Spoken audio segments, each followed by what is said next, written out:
From this to this. Hey now, this is what dream. Ngayong araw nga pala guys ay magtatanim tayo ng halaman. Kailangan na kasi natin magpadami nito para sa ating mga alaga. Saktong-sakto naman dahil nabiyayaan tayo ng mga bato ni AMB. Napaka-espesyal nga nito dahil galing pa tong probinsya. Gagawa naman ako ng bagong tirahan ng ating Tuxedo Koi. So paano guys? Tara!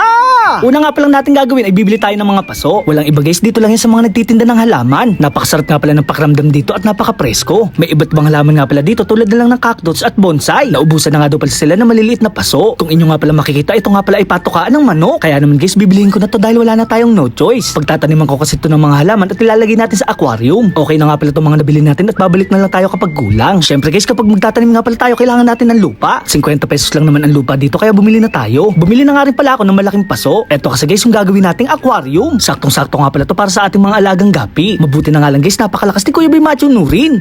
Char! At dahil may butas nga pala itong ating paso, ito nga pala ay ating tatakpan. Ito nga pala ay napakadali lang dahil naghalo lang tayo ng semento at buhangin. Kaya nga pala natin to ginagawa dahil baka tumagis ang tubig. Nilinis ko na nga rin pala yung mga pasong nabili natin. Wish ko nga lang guys na sana mabuhay ang mga halaman na ating itatanim. Mabuti na nga lang guys, nakabili tayo ng lupa. Napaka-healthy nga pala nito at sigurado mabubuhay ang ating mga halaman. At syempre guys, ito na yung kinalabasan. Matyagang-matyaga ko nga pala silang itinanim sa paso. Gagamit naman tayo ng espesyal na bato. Ito nga daw pala ay galing pa sa ilog at doon sa probinsya ng Bicol. Maganda nga daw to kapag nasa tubig dahil ito ay namumula. At higit nga sa lahat, madali daw lilinaw ang tubig kapag meron ka nito. Ilalagay naman natin to sa ibabaw ng lupa. Ito kasi ang magsisilbi nating pabigat para hindi umangat ang mga halaman. Ginagawa ko nga rin pala to para hindi kumalat ang lupa. Kagaya nga pala na sinabi ko kaganina, ito nga pala ilalagay natin sa aquarium. Tamang-tama naman dahil tuyo na yung ating sinemento. Matigas-tigas na nga rin pala to at sinisigurado ko sa inyo hindi nito maglili. Syempre guys, bago natin to gamitin, kailangan muna natin tong hugasan. Baka kasi malason ng ating mga isda at baka sila ay madedo. Maglalagay na nga pala tayo ng bato sa flooring ng ating paso. Yung tamang dami nga lang pala ang ating ilalagay para hindi tayo sumobra. Pagkatapos nga guys, pwede na tayong maglagay ng halaman. Makikita nga dito na parang lanta na yung ating tinanim. Mga ilang araw nga lang muli sila isisigla. May lupa na kasi at nakababad pa sa tubig. Dahan-dahan nga lang pala ang paglalagay natin ng water para hindi masira ang ating mga tinanim. Malaking factor din to para hindi lumabo agad ang ating tubig. Pagkatapos nga ay gumamit ako ng fishnet para salain ang mga dumi. Ito nga pala ay lumutang galing sa lupa. Mapapansin nyo nga pala ang tubig ay napakalabo. May ituturo nga pala ako sa inyong teknik para ito ay luminaw. Bali guys, gagamit nga pala tayo ng filter. Mga ilang oras nga pala tayo mag-cycle para luminis ang tubig. Pagkatapos nga pala ng isa't kalahating oras, ito na yung kinalabasan. Grabe guys, napakalinaw at napakalinis. Ganitong-ganito nga pala yung nakikita ko sa batis.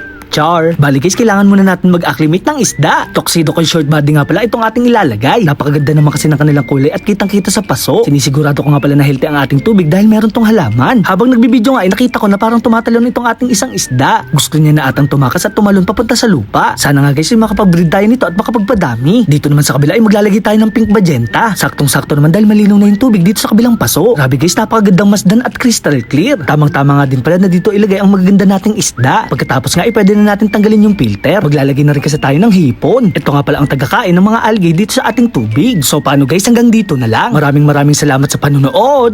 Paalam! Yeah!